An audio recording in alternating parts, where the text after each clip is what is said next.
18 पड़े दिन सोमवार सुबह घड़ी दिन यार बाबा तोरे जयंती मनावत हूँ मैं नवावत हूँ माँ बाबा तोरे जयंती मनावत हूँ।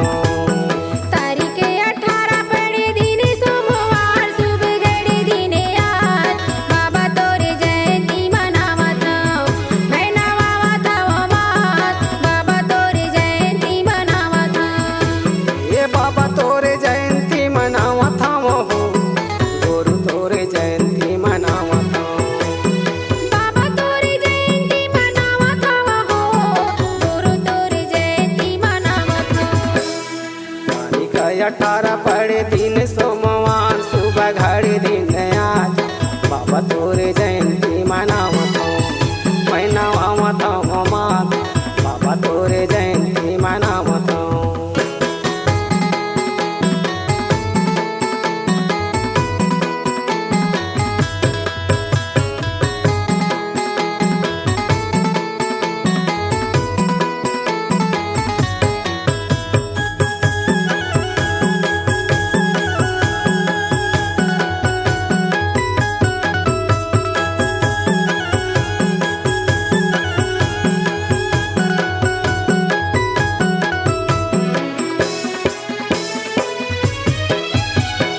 गाँव भर जुरा मिला खम्बा तीर जाबो गाँव भर जुली मिली खम्बा तीरे जाबो ये मन के दर्द ला बाबा ला बताबो मन के दर्द ला बाबा ला बताबो हो।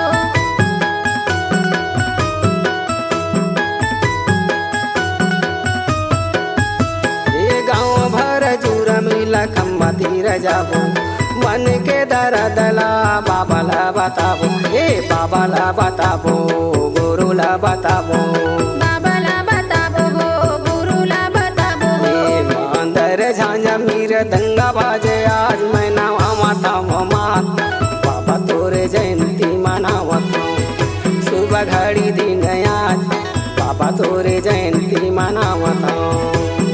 तारीख 18 पड़े दिन सोमवार सुबह घड़ी दिन यार बाबा तोरे जयंती मनावत हूँ मैं नवावत हूँ माँ बाबा तोरे जयंती मनावत हूँ।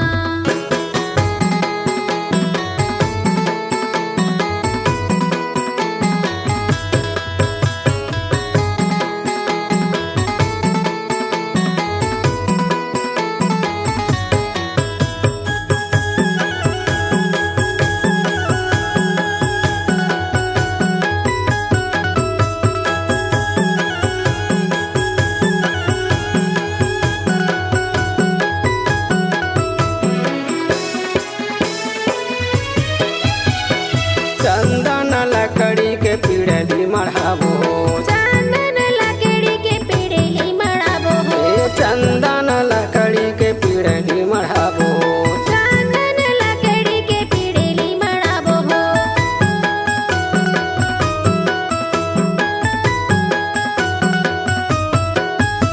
ए चंदन लकड़ी के पीढ़ी मढ़ाबो से तसुपेती कर गदिया लगाबो ए गदिया लगाबो गदिया लगाबो बाबा ला बताबो हो गुरु ला बताबो हो।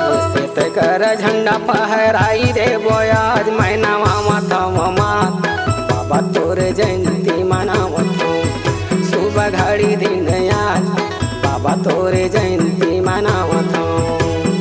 तारीख 18 पड़े दिन सोमवार सुबह घड़ी दिन यार बाबा तोरे जयंती मनावत हूँ मैं नवावत हूँ माँ बाबा तोरे जयंती मनावत हूँ।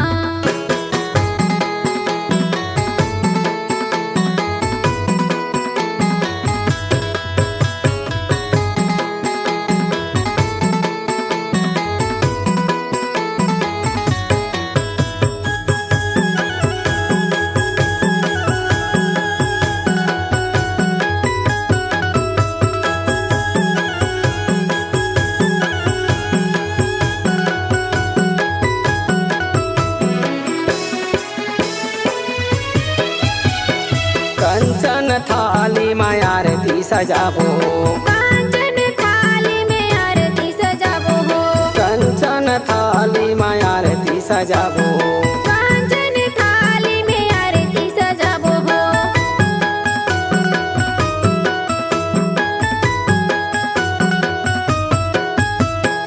कंचन थाली में आरती सजाबो खीरा कलेवा कर भोग लगाबो ए भोग लगाबो भोग लगाबो भोग लगाबो हो भोग लगाबो हो छतरा सुनीता पंथी गावत हवन आज मनावत हवन बाबा तोरे जयंती मनावत हूँ सुबह घड़ी दिन आज बाबा तोरे